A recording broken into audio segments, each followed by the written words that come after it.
Kalau Nabi mengatakan umat terpecah 73, kita yang mana? Coba lihat Nabi berbicara, hendaklah ya engkau mengikuti sunnahku dan sunnah khulafa rasyidin. Khulafa itu pengganti beliau yang lurus. Itu yang dikatakan di hadis Imam Tirmizi yang barusan Hanan Abu Daud, ma ana alaih, yang ikut aku kalau masih ketemu aku, wa ashabi, tidak bertemu aku cukup ikut sahabatku. Ashab lebih dari satu. Kita bermazhab Syafi'i, benar? Imam Syafi'i mengikuti hampir puluhan sahabat Nabi dalam fikih, bahkan ratusan dalam riwayat. Sentuhan tangan batal kata Imam Syafi'i, betul? Itu bukan kalam Syafi'i, itu kalam sahabat. Kunut itu bukan buatan Imam Syafi'i, itu kunut diriwayatkan Nabi. Imam Syafi'i dari amal sahabat menyaksikan Nabi sallallahu alaihi wasallam. Dalam bab akidah kita ikut Imamuna Abul Hasan Al-Asy'ari. Siapa dia? Dia keturunan sahabat Nabi Abu Musa Al-Asy'ari. Abu Musa dalam hadis Bukhari pernah bertanya. Pertanyaannya itulah yang dikembangkan oleh Abul Hasan Al-Asy'ari, imam yang hidup di akhir abad ketiga, di awal abad keempat. Apa kata Abu Musa Al-Asy'ari radhiyallahu ta'ala anhu? Wahai Rasulullah sallallahu alaihi wasallam, kaifa kana rabbuna? Allah itu sebenarnya bagaimana? Kaifa kana? Apa jawaban Nabi? Kana Allah wala syai'a ma'ah. Allah ada tiada bersamanya. Ini yang disyarah oleh Imam Abul Hasan Asy'ari, namanya sifat 20. Jadi sifat 20 itu penjelasan kana Allah wala syai'a ma'ah. Ternyata Imam Asy'ari punya murid namanya Bahili. Al-Bahili punya murid Al-Baqillani. Al-Baqillani punya murid penghafal Sahih Bukhari, Abu Zal Al-Harawi. Dialah yang menyebarkan hadis Sahih Bukhari bersama dengan akidah Asy'ari. Itu sebabnya kelompok-kelompok Mujassimah yang menyerupakan Allah dan mengatakan Allah bertempat.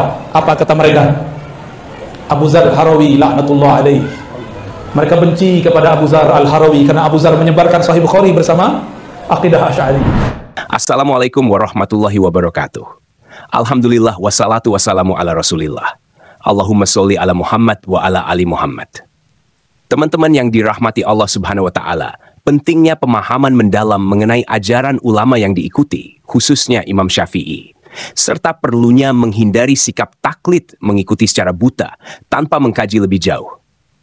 Banyak orang yang tahu nama tokoh atau mazhab seperti Imam Syafi'i tanpa memahami ajaran dan akidahnya secara mendalam. Pada video yang kita bagikan kali ini, coba kita dengarkan penjelasan guru kita, Ustadz Abdul Hakim Abdad Hafizahullah. Kita simak bersama videonya. فَبِأَيِّ آلَاءِ رَبِّكُمَا تُكَذِّبَانِ. Jadi dia sendiri tidak mengenal Syafi'i. Tidak tahu siapa Syafi'i itu. Apa akidahnya Syafi'i? Apa amalnya Syafi'i? Apa Imam Syafi'i tahlilan? Imam Syafi'i zikir-zikir rame-rame, kemudian salaman-salaman, walhal di kitabnya Imam Syafi'i mengatakan bahwa imam dan makmum hendaklah masing-masing berzikir dengan suara yang sir terdengar oleh dia. Hanya tidak tahu. Jadi hanya tahu nama. Begitulah. Sama dengan ahlus sunnah. Kita ahlus sunnah. Tahu nama siapa ahlus sunnah itu. Ada yang mengatakan kami akidahnya akidah Imam Abul Hasan Al-Asy'ari. Tahu tidak Imam Abul Hasan Al-Asy'ari apa akidahnya? Pernah baca atau tidak? Demikian juga orang tidak tahu.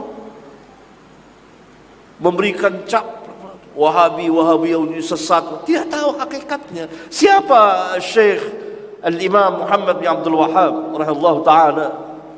Apa dakwahnya? Tidak baca, tidak tahu. Sama dengan orang yang ta'assub madhabiyah ini. Dia tidak tahu. Ia memang orang Indonesia Syafi'i, tapi tidak tahu siapa Syafi'i itu. Apa akidahnya? Apa amalnya? Bagaimana mazhab beliau? Enggak tahu.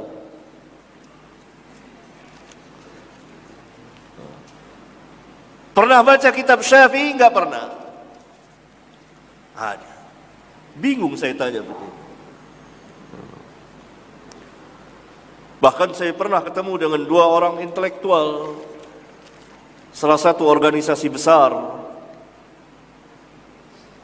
dan calon kiai.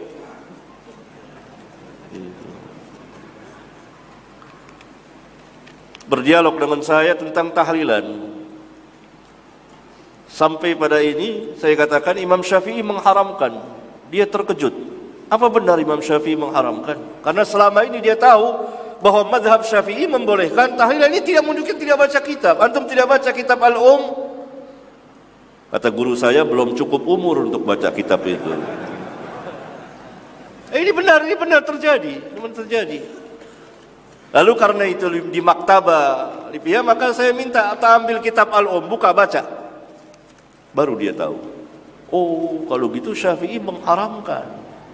Tapi karena ini anak muda itu lebih cepat menerima kebenaran dari syuyukh orang-orang tua yang sudah berkarat bid'ahnya, sudah terbenam dengan agama bapak-bapak mereka. Sulit. Anak muda itu salah satu keistimewaan anak muda, sebagaimana dikatakan oleh Al-Hafidh Ibnu Katsir dalam menafsirkan kisah Al-Kahfi, pemuda-pemuda itu. Karena pemuda salah satu sifatnya lebih cepat menerima kebenaran dari syuyukh orang-orang tua. Lebih cepat. Karena itu Al-Hafidh Ibnu Katsir lihat orang-orang tua kufar Quraisy terbenam mati dalam keadaan kufur. Pemuda-pemudanya masuk Islam. Nah, pemuda ini cepat, dia terkejut dan mau menerima. Falillahil hamd. Beda dengan orang yang saya temui semalam, syekh tua, susah, berkarat dengan bid'ah. Jangan kecil hati orang-orang tua. Gitu.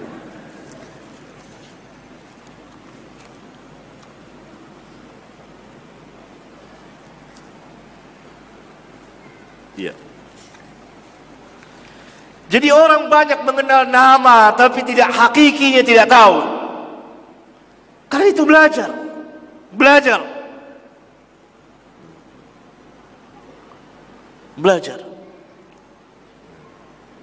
Apalagi kalau sudah dengar nama, sudah tolak dulu. Ini nama, Ibnu Taimiyah. Ini jangan. Dia nggak baca apa isinya.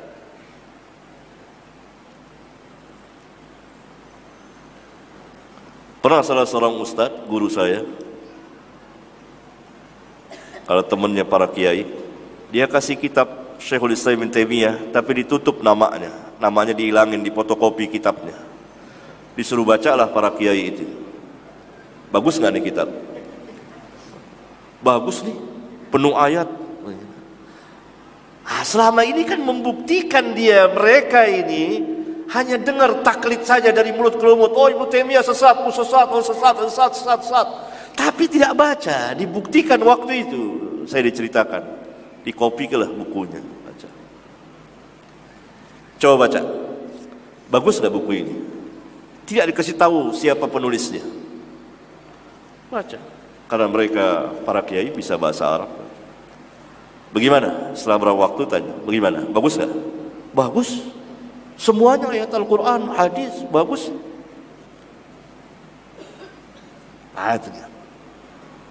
Berarti ketika mereka baca dan hatinya belum tidak marah dan memang betul-betul ingin belajar, Allah berikan hidayah bisa. Dan ini hakiki yang sebenarnya. Orang harus duduk dulu. Apa? Jadi orang tuduh ini Salafi, Wahabi, ini sesat. Dia tidak tahu dari mulut ke mulut. Duduk di majelisnya, bersoal jawab. Apa benar seperti itu? Tuduhan, fitnahan dari mulut ke mulut. Dan sanadnya dhaif, sangat lemah. Bahkan sebagian besarnya maudhu. Karena diriwayatkan oleh orang-orang pendusta, pembohong. Bahkan sebagian yang tidak ada asal usulnya beredar seperti itu. Fitnahan, tuduhan, beragam, bermacam tuduhan. Karena mereka nggak tahu.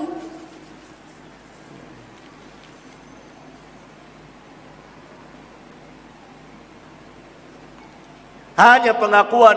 Seperti orang yang aku Indonesia, Malaysia, Brunei, madhabnya Syafi'i. Apa benar Syafi'i? Muhammad bin Idris Al-Syafi'i, Al-Qurashi, orang Quraisy, Syafi'i yang mana? Videonya.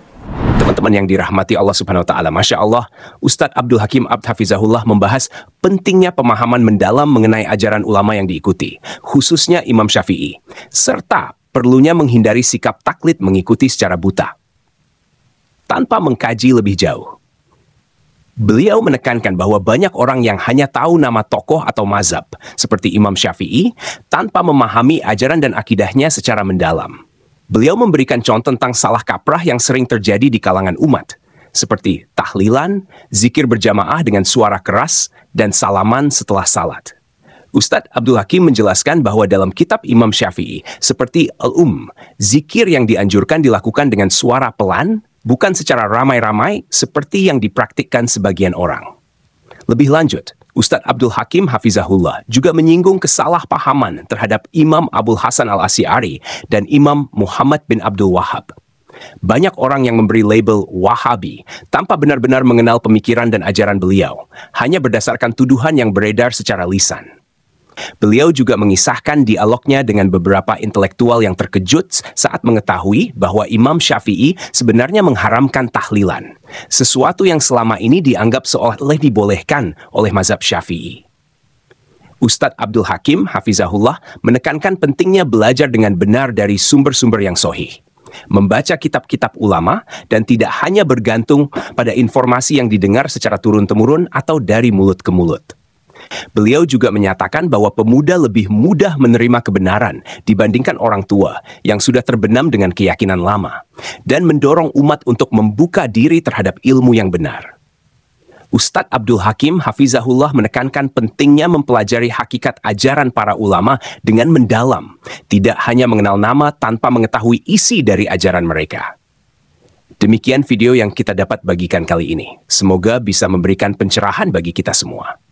Mohon maaf jika ada kekurangan. Barakallahu fikum. Assalamualaikum warahmatullahi wabarakatuh.